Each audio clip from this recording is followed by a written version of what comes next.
A biome is a community of plants and animals that have common characteristics. Deserts are very important because, as any other biome, they contain plants, animals, soils, rocks, abiotic and abiotic factors. The deserts are dry, so this means that they are ideal places for human artifacts and fossils to be preserved. Well, abiotic factors are heat, light, chemicals, and the atmosphere in the environment. Well, the abiotic factors actually control the type of animals, organisms, or plants that actually live in there, because not all animals, not all organisms can live with highest supply of water or with a low supply of water.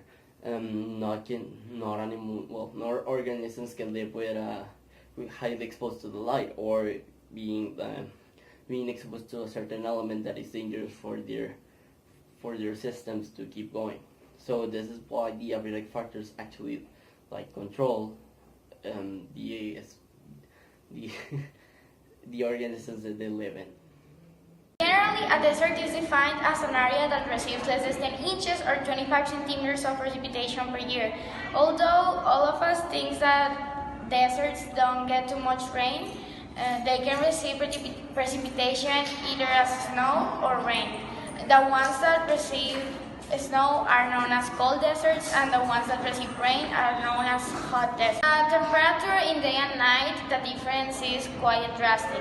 In the day, it's 100 Fahrenheit, that is 37 Celsius, and in night is 25 Fahrenheit, that is -3 Celsius.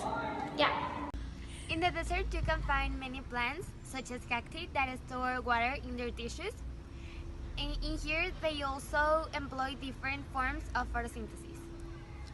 So the animals in the desert get water from what they eat. Most of them have elongated ears. You can find snakes, camels, and more. In Mexico, we can find the deserts in the northern part of the country, since it's the driest. And it's divided in two deserts, the Chihuahuan Desert and the Sonoran Desert. In the Chihuahuan Desert, we have Chihuahua, of course, Durango, and Coahuila. And in the Sonoran Desert, we have the states of Sonora, of course, a little part of Chihuahua, Baja California, and South Baja California. In the desert, we can find two main factors that contribute to pollution. The first one is the using of potassium cyanide for mining. Cyanide is a fast-acting poison that affects an organism's ability to breathe. It's also very flammable, that's why it's very dangerous for the environment. The second factor that contributes to pollution is vehicle pollution. The process of burning gasoline to power a car or a truck usually releases the emission of unwanted chemicals into the environment, and it really pollutes. That's why it's also one of the main factors for pollution in the desert. There are a lot of endangered species in the desert.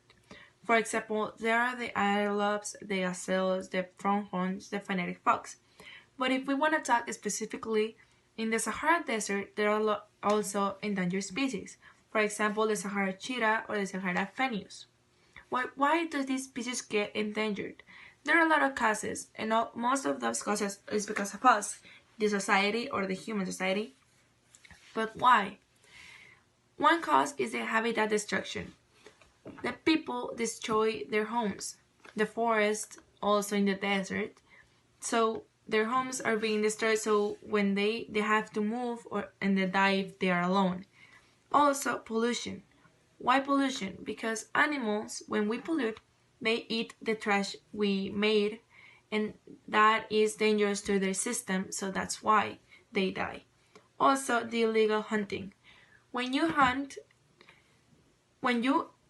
illegally, well, the functions doesn't count how much animals you hunt.